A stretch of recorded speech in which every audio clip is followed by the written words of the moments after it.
But to start things off, I just want to introduce myself. I'm Angelina Carpenter, and I was the spiritual care provider for the hospice that took care of Eileen. And even though Eileen did not see herself as a particularly religious person, I did find her to be a very spiritual person in the way she lived her life and the way she talked about her life from what she shared with me. And so I'm really honored to be asked by the family to do this today for Eileen. And so we're gathered today to unveil her tombstone, which is an important ritual in Jewish history and Jewish culture. And it's important because it's a time to remember. Remembering in Jewish and history culture is very important. It's very important not just so that the Holocaust and other horrific historic events of exile are not repeated. It's important to remember on a very personal basis, because by remembering the joys, remembering the sorrows, all of that is what makes us whole again after losing someone. And specific to Eileen, I learned from Ken, and as we were preparing for this, that she, from some notes that you found of your mother, some writings, that her Jewish history and culture was very important to her. It was something she knew a lot about, and it was important to her. So it's important to come together in this way, and it's important from a ritualistic point of view, because rituals carry us through in difficult times, and rituals help us find meaning in times of transition. So the purpose in this is to bring the mourning to a closing point. It doesn't mean that you'll never mourn again, because you certainly will. It will come at the oddest times, you know, it will come at the obvious times of birthdays, anniversaries, Mother's Day, holidays, things like that. But it's also going to come when you least expect it. And at those moments, just like we're doing today, it's important to feel the feelings and let it pass through and come back to joy and wholeness again. And then just being together at times like this is important. It's the whole purpose of community. And so to get us started in the sharing, I understand Elliot's got something he wants to share. I've been nursing for the last month. I've been carrying stones in my mouth for the last month to prepare my muscles to speak appropriately. But I have some good news for everybody. I talked to Mother this morning. She's doing very well. I asked her to come and join us. She said, "I'm sorry, I have a golf day and I can't go." So, which is not too far from the truth, because you might recall that she came down with endometrial cancer a number of years ago, and she had it scheduled for chemotherapies around the golf date first, chemotherapy second. That was Eileen. I wanted to say one thing about Angelina's comment about ritual. Obviously, Mother was the first person close to me that has died, and partly because of the way she was, and partly in that process of grieving, is that ritual is, as Angelina said, a way of going on, but it's also a way of realizing the nature of life, that it's cyclical. It goes from season to season, goes from birth to death to birth to death, and that's a lot of what ritual is about. And I think Mother was aware of that. And I think that the way she lived her life was very conscious of that. But she was really never very satisfied. I used to tell a story of Grandma Sadie came down with a severe rash a number of years ago. And she went to all the doctors in St. Louis and Chicago, and they couldn't cure it. So I happened to be the only one who could take time off to take Grandma Sadie to the Mayo Clinic. So the night before she went to the hospital, we're sitting around talking, having dinner. What were we talking about? We're talking about Mother, how to get Mother to slow down. Well, she never did. To the last minute, she never slowed down. This is from Lawrence Kushner's Honey from the Rock. Each lifetime is the pieces of a jigsaw puzzle. For some, there are more pieces. For others, the puzzle is more difficult to assemble. Some seem to be born with a nearly completed puzzle, and so it goes. Souls going this way and that, trying to assemble the myriad parts. But know this: no one has within themselves all the pieces to their puzzle.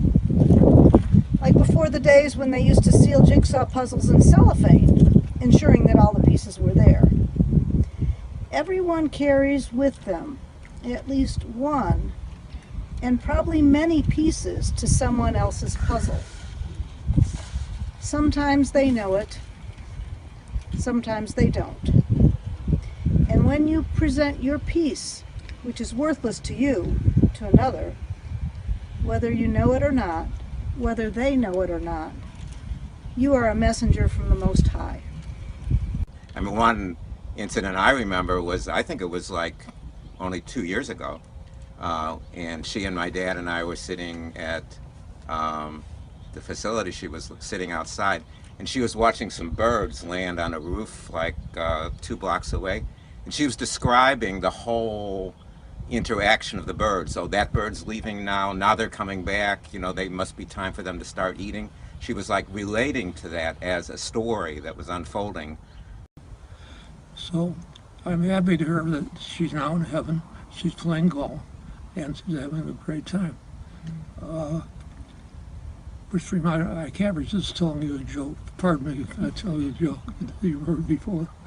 It's a story of Jesus and Moses are playing golf. Have you heard that one? Mm-mm. No. Okay, so Jesus tees off first. Let me heard it. Jesus leads off first, and he hits the ball across the road. He hits a tree, it skims over a lake, he hits another tree, and it comes back. Finally, it rolls on the green and goes in the hole. And Moses said, I'm going to stop playing with you. You'll cut off those miracles. I decided to choose some Emily Dickinson poems to read, ones that I think reflect exactly my mom's thinking and her experience of life. And they're almost like I'm reading them to her. I can imagine, even if she didn't know these poems, reading them to her now and her relating to them. Story, but when she was at Silverado, most of the women there were in dementia, but they were happy under dementia, and they used to dance with each other. And one time when I was there with Mother, she said, go dance with that woman. I said, what? You want me to dance with another woman? I said, okay. So I did, and I came back, and she said, you're a good dancer. Well, she never told me that in early life. She was saving that for the end. And the first one relates to sunrise and sunset and the symbolism of that. And she related to that a lot in her life. And one of the memories that she always conveyed is, and my dad mentioned it to me the other day, is when I was like 3 years old or whatever, I would sit on her lap at the piano and she would play this song, Good Morning, Merry Sunshine, which was, again, it was a nursery rhyme, but it was about this kind of thing.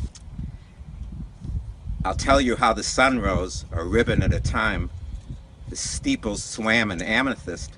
The news like squirrels ran. The hills untied their bonnets, the bobolinks begun. Then I said softly to myself, that must have been the sun. But how he set, I know not. There seemed a purple stile, which little yellow boys and girls were climbing all the while.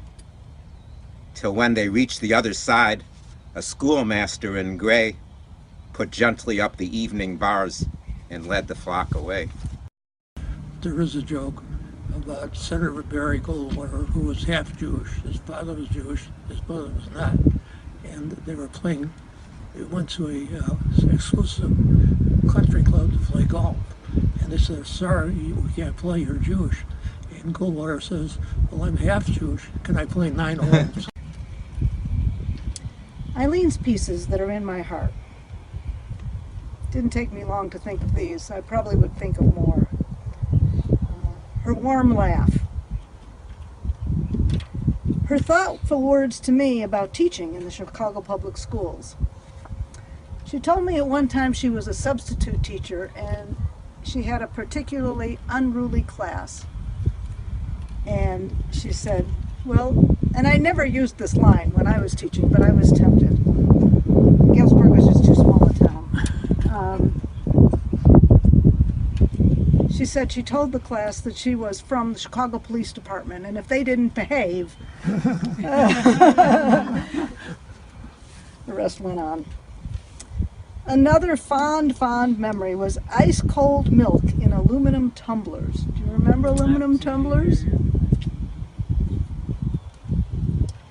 Her trip to Santa Barbara to meet and welcome my husband Chuck when we first got married. We met at the courthouse.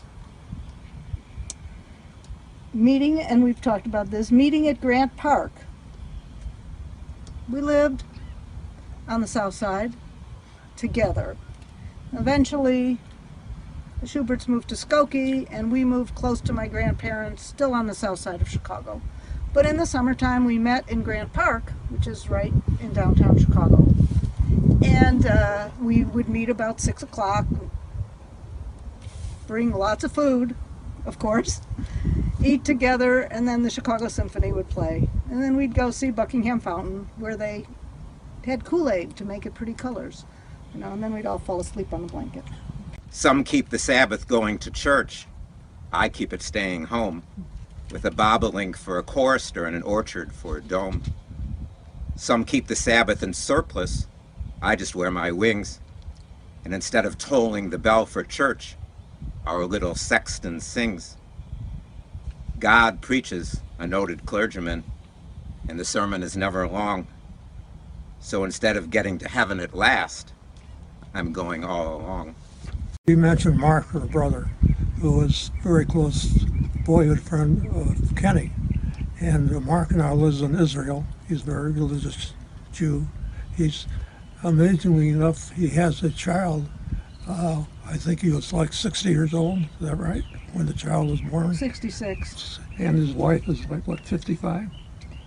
when the child was born. Once the child was born.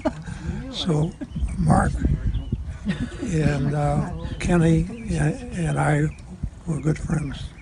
And he actually sent me a telegram congratulating me today, wishes best luck. And he sent me a necklace which has a chai on it, which, as you know, means life. So I've kind of reunited with Mark. Another little story, then you can have another one. I think it was either the White Sox or the Cubs that won the pennant. What happened in Chicago at that time is they made the sirens go. Right. And where did we go? To the basement with great panic. The adrenaline was flowing. So, and one more. At one time, Mark was staying with you guys, and there were tornadoes on the south side. You guys were going to come for dinner that night. The tornado did hit our house, ripped the roof off the 2-flat, knocked the tree down, sent the garbage cans everywhere. You guys came with hammers and nails. And Mark was upset, my brother, because he missed all the excitement, you know. Sun kept setting still, no hue of afternoon upon the village I perceived. From house to house 'twas noon. The dust kept dropping still, no dew upon the grass, but only on my forehead stopped and wandered in my face. My feet kept drowsing still, my fingers were awake. Why so little sound myself unto my seeming make? How well I knew the light before, I could not see it now. 'Tis dying I am doing, but I am not afraid to know. I guess what I was going to say about that is that speaks to me about the last year of her life, I think. And she remained active and very communicative in one way, but wasn't communicating orally very much. But she was, in the picture that you'll see on the headstone, she was communicating clearly and more powerfully, I think, than I'd ever remembered. Well, and I can't, this is the last and the most important, probably wonderful friendship to me, to my mom, to my brother, lasting for decades. My mom wrote this beautiful novella. Actually, it's a story, but it's like a 60-page novella, and it's the name of it is Where There's Love, There's Hope. And so this was obviously one of the biggest expressions of how she felt about life. Hope is the thing with feathers that perches in the soul and sings the tune without the words. and never stops at all. And sweetest in the gale is heard, and sore must be the storm that could abash the little bird that kept so many warm. I've heard it in the chillest land and on the strangest sea, yet never in extremity it asked a crumb of me. Ken and I have known each other a long time, 30-something years back in Knoxville, Tennessee. And so I'm in team meeting for hospice when I'm learning about our new patient and see your name, see his name, and that he lives in Sweden. I'm like, this has to be the Ken Schubert. It can't be any other Ken Schubert. So I call him first before I go out, and sure enough it is. And I get there and she's asleep. In the first room that you walked into was a picture of the four of you, and the one that you replicated later. And I look at it and I'm like, sure enough, that's Ken. And so I'm telling this to your mother, and she didn't believe me. I said, he worked at Alcoa, he used to walk, I named all these things I knew about you. And so she was sort of believing me by this point in time. And then she said, well, tell me which one he is in that picture over there. And I was able to. So then she believed me. Did you register? Mom was an avid reader all her life of both fiction and historical fiction in particular, and biographies. There is no frigate like a book that takes us lands away, nor any coursers like a page of prancing poetry. This traverse may the poorest take without the press of toll. How frugal is the chariot that bears a human soul. So I want to say thank you to my children, thank you to my caregivers, thank you to my friends for being here today and making it a very special occasion. Poem from the High Holiday Prayer Book, which is traditionally read as kind of a meditation before the Kaddish, which is the prayer I will read next in Hebrew. I guess it's in Aramaic, really, but so this is a poem that's a little meaningful to me, and I'll just go ahead. Birth is a beginning, and death a destination.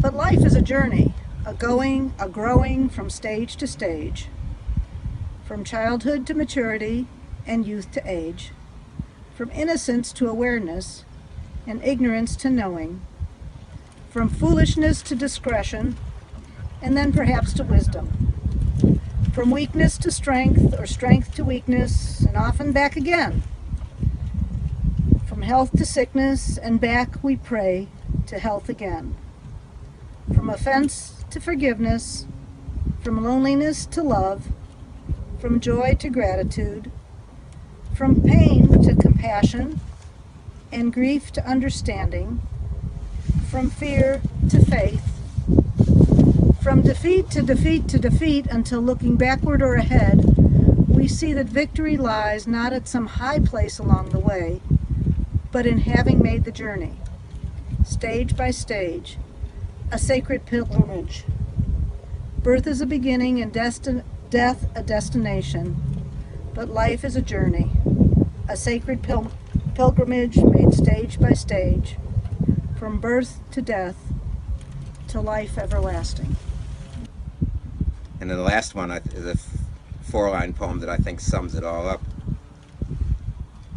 Who has not found the heaven below will fail of it above.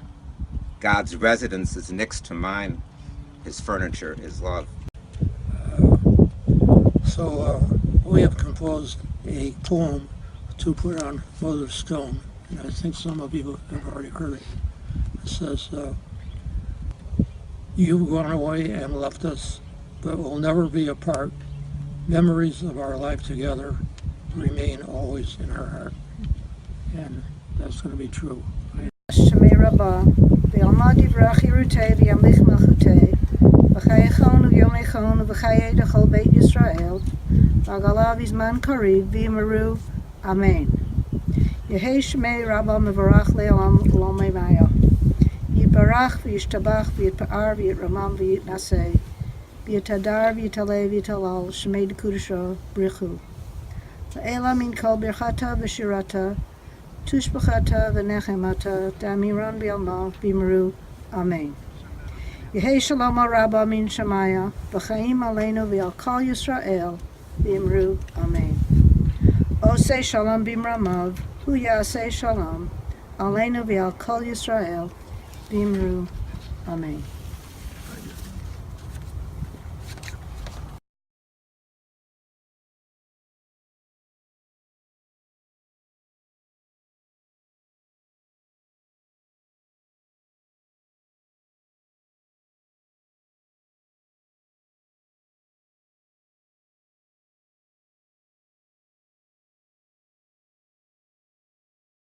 Israel, and it's a tradition in Jewish culture also that some people participate in to lay a stone on the tombstone as you come to visit it every time. And that comes from over 5,000 years ago, before there were cemeteries. It was a ritual to place rocks on the grave at that point in time so you could find it when you wanted to come back. And also to keep the animals away from it as well. So it comes out of that tradition. That evolved into cementing the rocks together so they would stay in one place, because they found over the year it would spread out, it would still be harder to find. So then from the cementing the rock together, it's evolved into this, a more beautiful way of presenting it. But as always, it's important to remember where we come from. So the laying of the stone is another way of remembering that life, death, life cycle. So if you'd like, I'll stand here and you can take one and place it on. Should I place it on the other side? Wherever you, let's see. Yeah. We usually put them right along Okay. Oh, okay. The edge.